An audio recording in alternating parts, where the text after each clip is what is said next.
Okay, so today we're going to learn about area of trapezoids, rhombi, and kites. Now, as a recap, a trapezoid is a quadrilateral with exactly one pair of parallel sides. And we call the parallel sides of a trapezoid the bases. So the parallel sides of a trapezoid are called the bases. And the perpendicular distance between the bases is what we call the height. So here is my trapezoid. It is a quadrilateral with one pair of parallel sides. So the top and the bottom are parallel to each other. And what's separating the two bases is the height itself. They will be perpendicular to the bases, okay? So the area of a trapezoid is half the product of the height and the sum of the bases. So the formula here is area equals 1/2 times the quantity of B1 plus B2 times H, where B1 represents the first base, B2 represents the second base, and H represents the height. Okay, so here is my trapezoid. It's a quadrilateral with one pair of parallel sides, right? So the top and the bottom are parallel to each other, and what's separating the two bases is the height itself. The height, again, is perpendicular to the two bases. So they should intersect at a 90-degree angle. Okay, so my first example, it says find the amount of material needed to make one side of Brianna's tote bag. So here it looks like a trapezoid.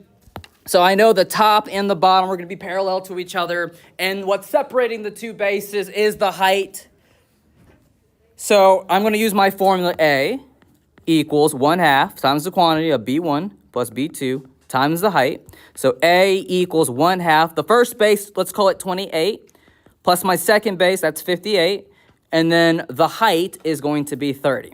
Okay? So if I put all of this into my calculator, the area of this tote bag is 1,290 what? Centimeters. Centimeters what? Square. Centimeters squared. Because remember, we're dealing with area, we square the unit. Okay? So if you want to put all of this into your calculator, you can change that 1/2 to a 0.5. So it would be 0.5 parentheses 28 plus 58, close it, multiply by 30, and you should get the answer, 1,290 square centimeters.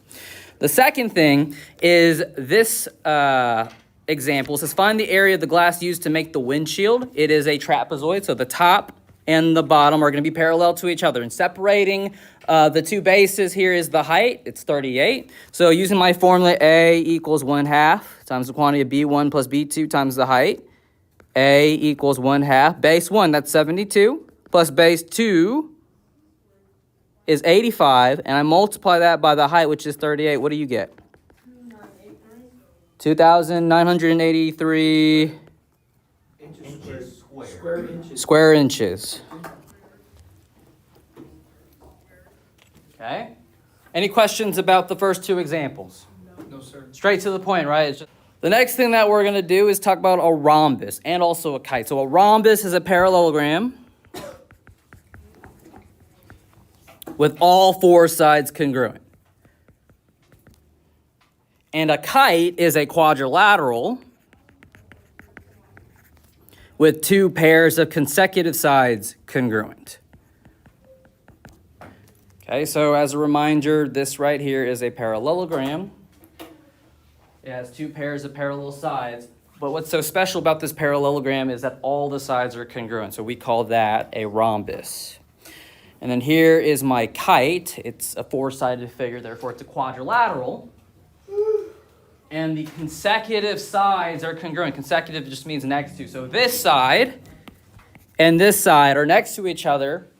They're going to be congruent. This side and this side are next to each other, therefore they're going to be congruent. Okay? Do they form 90-degree angles right there? Where? Right there, between the one arc and the two arcs, or like the one. These things? Yeah, the one. Those are not 90.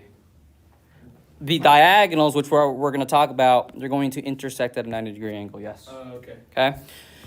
All right, so the area of a rhombus and kite, they share the same formula, okay? So it is half the product of the lengths of the diagonals. So your formula is A equals 1/2 D1 D2, or A equals 1/2 times D1 times D2, where D1 and D2 mean diagonal 1 and diagonal 2. And something important to note is that in a rhombus, both diagonals bisect each other. So when they bisect each other, they create a midpoint, and it's going to split the segment into two congruent parts. With a kite, however, only one diagonal gets bisected, okay? And remember that the diagonals of a rhombus and a kite are perpendicular to each other, okay? So here is my rhombus. The diagonals are going to bisect each other at a midpoint. So I'm going to draw my little midpoints right there at the center. And if I am looking at this diagonal here, and this is my midpoint, it's going to split this segment into two congruent parts. And I can say the same thing for this diagonal here. This is the midpoint of this diagonal right here. It's going to split that segment into two congruent parts as well. And if I were to look at this kite, only one diagonal gets bisected. Okay, so here's this diagonal here, and it's going to bisect this diagonal. So if I were to draw my midpoint, the midpoint only applies to this diagonal, not this diagonal, okay? So it's basically the midpoint of the one that I highlighted. So it's going to split this segment into two congruent parts, and it's obvious that these two little segments here are not congruent to each other, because one is shorter than the other, okay? Question? Monsieur, since the top one, isn't that one like the parallelogram that has all congruent sides? So wouldn't that make the bisected like diagonals equal to each other? Like all the segments? No, the top one. Yeah, wouldn't that make them all equal to each other? Since all sides are congruent and parallel? So these sides here? Yeah, they're all congruent, right? So With a rhombus, yes, they're congruent. Yeah, wouldn't the, what are they called? Diagonals all be equal? Like all the midsections? Whatever they're called? Only these two are congruent, and only these two are congruent to each other. Oh, okay. Okay, so if you're saying that this and this are congruent, no. And you can basically look at the picture right here, right? This is shorter than this. Oh, yeah, you're right. Okay? All right, so let's take a look at our example here. It says find the area of the kite. So your formula, remember, it's A equals 1/2 D1 D2. So the area is 1/2. What's the first diagonal? 15. 15. What's the other diagonal? 8. Okay. So then what is that going to give me? 60. 60 what? Meters squared. Good. Square meters. Perfect. Simple, right? All right. Example B. Find the area of the rhombus. Now remember, with a rhombus, the two diagonals bisect each other, okay? So it's going to create a midpoint.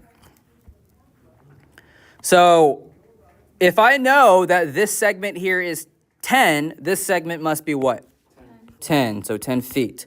If this segment is 12, then this segment must be 12, right? So then if I want to find the length of this diagonal, that would be what in total? 20 feet. And then this diagonal would be what? 24 feet. So let's put it all together. A equals 1/2 D1 D2. A equals 1/2. What's the first diagonal? 20. The second diagonal? 24. So the area is what?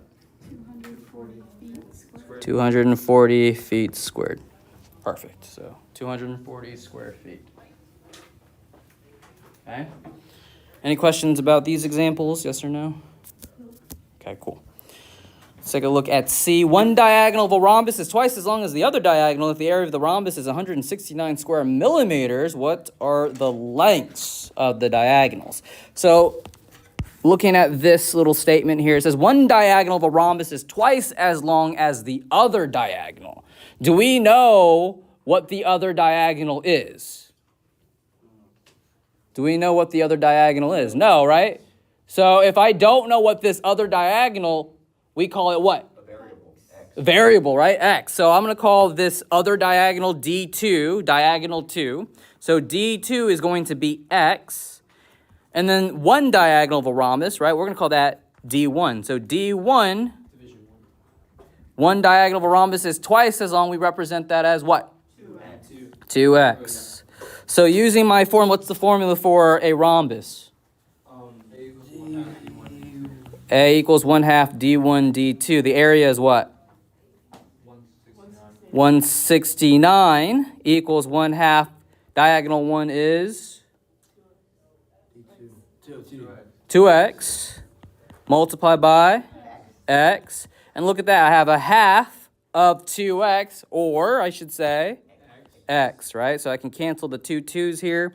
I have 169 equals x times x. Or I can say x squared. Now what? What do I have to do on both sides? Take the square root on both sides, yeah? So x equals what? What's the square root of 169? 13. So if x is 13, diagonal 2 must be what? 13 Square millimeters. Just millimeters. just millimeters. So 13 millimeters. Diagonal 1. 26 millimeters. 26 millimeters. Okay, any questions about this one? No, sir. Good? Okay, We're fine. perfect. Let's take a look at this one right here. It says find the value of x where the area is 92 inches squared. And then we have these two things here. Okay, so we have two diagonals. So A equals 1/2, what? D1, D2. The area is? 92. Right, so it's 92 equals 1/2. What's the first diagonal? 22 times x. So 92 is, what's a half of 22? 11 multiplied by x, that's the 11x. Now I need to do what on both sides? Divide both sides by 11. X is equal to, or x is approximately what? What'd you get? What's that? 8.4. I'm going to say 8.36 because that's what I have on the key right now. 8.36. And that's all I needed to do, right? All I needed to find was x. So here we have a kite, and we need to figure out what the area of the kite is. Okay, so the area of the kite formula is A equals 1/2 D1 D2. And what I'm going to do is I'm just going to redraw this kite. It's not going to be perfect, but hey, whatever, right?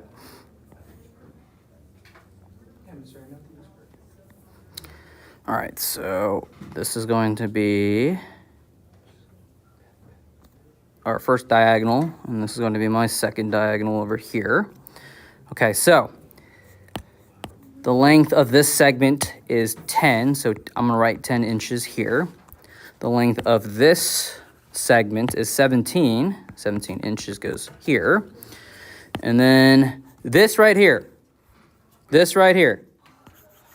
is 6 inches. This is not 6 inches, okay? So I'll write 6 inches here. And then our goal is to figure out the length of these two diagonals before we plug them in to our formula, okay? So, what do I know about a kite? Well, I know it's not perfect, but the diagonals are perpendicular to each other, yes? So they're going to intersect at a 90-degree angle. Okay? In addition, one diagonal gets bisected. So if I use this picture because it's a lot better than what I drew here. This diagonal is going to bisect this diagonal. And it's going to create a midpoint here just for this diagonal only. So it's going to split this segment into two congruent parts. Okay, so this, even though I did a horrible job drawing this segment and this segment are congruent to each other. Okay, so if we look carefully, I only have this, which is 6 inches, but I don't have this. Nor do I know what these two segments are. So what do I have to do? Pythagorean theorem. But notice that I have 6 blank 10. 6 squared plus b squared equals 10 squared. Or we can go back to our Pythagorean triples that we talked about in Unit 8. Right? 6, 8, and 10. Yeah, 6, 8, and 10 is a good triple. 6, 8, and 10. Now let's go ahead and just take a moment to list out all the triples, okay? So what's one triple that we know and love? 3, 4, 5. 3, 4, 5. What's the next one? 7, 24, 25. 6, 8, 10. 6, 8, 10. If I multiply each of these numbers by 2, you get 6, 8, and 10. What's the next one? 8, 16, 17. Is that one? Close. Wait, what is it? So remember, it's a squared plus b squared equals c squared, right? So if you do a squared plus b squared, the left-hand side has to equal to the c squared, which is the right-hand side. 12, 16, and 20. So what he's referring to is 8, 15, 17. Okay? All right. So we have 6, 8, 10, which is this. Okay? How do I fit? Oh, if I know that this is 8, then this must be what? 8. 16. Because they're congruent to each other, right? So now, I only have this. Again, I only have this, but I don't know what this is. It's 15. It's 15? Why? Because of the Pythagorean triples. Yeah, Pythagorean triple says what? 8, 15, 17. 8, 15, 17. I have 8, 17. this is 15, and this is 17. So 15 inches, okay? So, using my formula, A equals 1/2 d1 d2. First of all, what's the length of this diagonal over here? 16 inches, right? Correct. And then the length of this diagonal must be what? 21 inches. 21 inches, right? So this one is 21 inches. So using my formula, A equals 1/2. Diagonal 1? 21. 21. Diagonal 2? 16. What's a half of 16? 8. 8 times 21? 168. 168 what? Inches squared. Square inches.